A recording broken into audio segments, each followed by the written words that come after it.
Hi, I'm Rachel Greninger with Red Carpet Report, and tonight we're at the 17th Annual Women's Image Awards honoring women in media. Hi! Hi. How are you? I'm awesome. You look amazing. Thanks. Like this, can I show them this? Look at this! And you can't see it, but it's slit right there. And it looks awesome. It's got a little... A little arm for you. So, tell me a little bit about what you look for when you're reading a script for a female character to keep her from being one-dimensional. Well, you can find out if she's one-dimensional if you read the script. Most consistent answer all night, by the way. Yeah, it's there. It's on the page. And then sometimes if it's one-dimensional and then you say, well, I'm not really interested because it seems really one-dimensional, they'll say, but we want to see what you add. That's a red flag because a lot of times they say that and then you add stuff and then they just edit it out.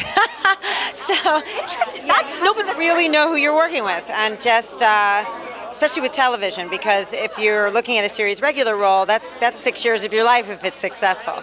So you really need to make sure it's a character you want to fall in love with over 6 years.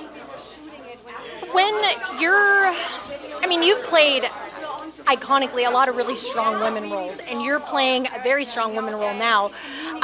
What is it like being on a show where it's all about female solidarity as opposed to, buddy comedies that were really popular, but now women are really getting the buddy comedy, they're getting that kind of stuff. What's that like for you to experience that side of it? Well, certainly in this show, I have a much more well-drawn character to play than I've ever really had the opportunity to do. And I feel like because it's female-driven, the relationships are very complicated and nuanced, as opposed to it just be like two guys burping.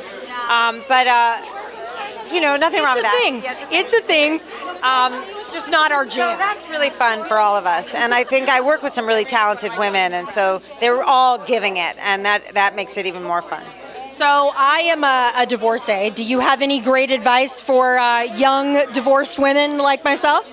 Well, I am not divorced personally. That's okay, but that's okay. I think, from what you've read and maybe experienced on the show. How old were you when you got married? I was young. I was like 19, I think, when I was engaged. Oh, you know what? Just don't do that. What do you know at that age? Thank you. You're validating my life choice. See, Mom, it's fine. It's fine. Yeah, it's fine. Everyone says. I don't think people really know themselves until, especially, men, their brains aren't even fully formed until they're 27 years old. Guess what? That's biologically true.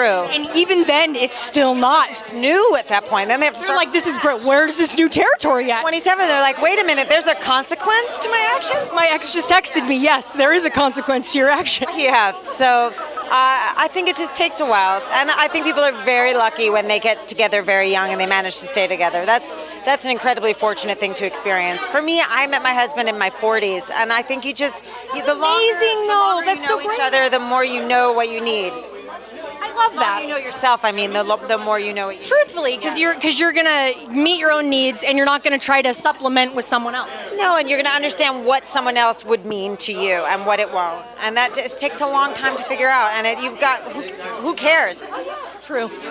Life looks like a lot of things, and I think a lot of women feel pressured to be a wife, and there's no reason for it. It has nothing to do with your female identity. Perfect. There you go. It has nothing to do with your Awesome thing to be if it works out. Yeah, right? Thank you so much. Yeah, you're welcome. Yeah, have a great night. Thanks for watching, and if you'd like what you've seen here, go ahead and hit like, subscribe, and in the comments below, tell me what woman inspires you the most.